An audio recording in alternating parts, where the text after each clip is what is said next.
అతిగా తలస్నానం చేస్తున్నారా? జుట్టు ఆరోగ్యంగా ఉండాలని ప్రతి ఒక్కరూ కోరుకుంటారు. జుట్టు ఆరోగ్యం కోసం చేయవలసిన పనులను, తీసుకోవాల్సిన జాగ్రత్తలను కూడా తెలుసుకోవాల్సిన అవసరం ప్రతి ఒక్కరిపైన ఉంది. చాలా మంది తరచూ తలస్నానం చేస్తూ ఉంటారు. దీనివల్ల జుట్టు మురికిపోయి ఆరోగ్యంగా ఉంటుందని భావిస్తారు. అయితే అతిగా తలస్నానం చేయడం అనేది జుట్టుకు నష్టం చేకూరుస్తుందని డెర్మటాలజిస్టులు చెబుతున్నారు.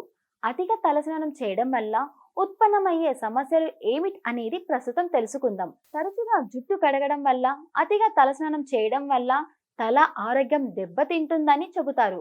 రోజువారీ జుట్టు సంరక్షణ, తల ఆరోగ్యం మధ్య సంబంధాన్ని వివరిస్తూ ప్రజలు గమనించాల్సిన సంకేతాలను ఇది తెలియజేస్తుంది.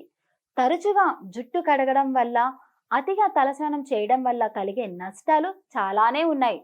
తలస్నానం చేయడానికి ఉపయోగించే కెమికల్ షాంపులతో జుట్టు ఆరోగ్యం పాడవుతుంది. జుట్టు రాలిపోతుంది. జుట్టు నిర్జీవంగా మారుతుంది. జుట్టు పరిశుభ్రంగా, సురక్షితంగా ఉంచడం కోసం చేసే ఈ అలవాటు కూడా తల ఆరోగ్యాన్ని దెబ్బతీస్తుంది. దీనివల్ల తల చర్మం ఎక్కువగా పొడిబారుతుంది. స్కాల్ప్ లో మనకు కావలసిన సహజ నూనె పూర్తిగా పోతుంది. అతిగా తలస్నానం చేయడం వల్ల తల చర్మం మరింత ఎక్కువ ఆయిల్ ను ఉత్పత్తి చేస్తుంది. ఫలితంగా జుట్టు త్వరగా ఆయిల్ గా మారుతుంది.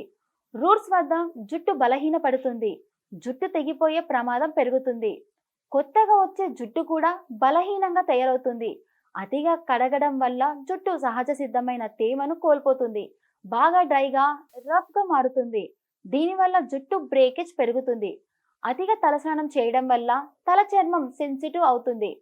చిన్న చిన్న పింపుల్స్ కనిపిస్తాయి. ఇవి కూడా కాస్త ఇబ్బందిని కలిగిస్తాయి. అందుకే అతిగా తలస్నానం చేయడం జుట్టు ఆరోగ్యానికి మంచిది కాదు. ఇది మీ జుట్టును మీకు అర్థం కాకుండానే నాశనం చేస్తుంది.